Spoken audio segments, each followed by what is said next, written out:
You are looking at Julian's pronunciation guide, where we look at how to pronounce better some of the most mispronounced words in the world, like this other curious word. But how do you say what you're looking for today?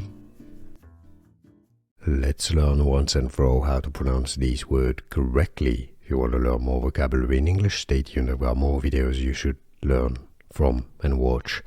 Webinar, that's British English pronunciation. Webinar. Stress on the first syllable, webinar. Now, the Americans will pronounce the R at the end, as in webinar. Now, the Americans also will pronounce the middle syllable as a B syllable. Webinar, webinar. Okay, so you can say B or P.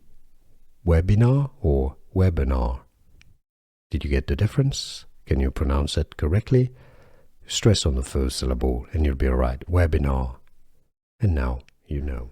Here are more videos on how to pronounce more confusing words and names too many mispronounced. Like this video if you found it useful. I appreciate your support. I'll see you soon and thanks for watching.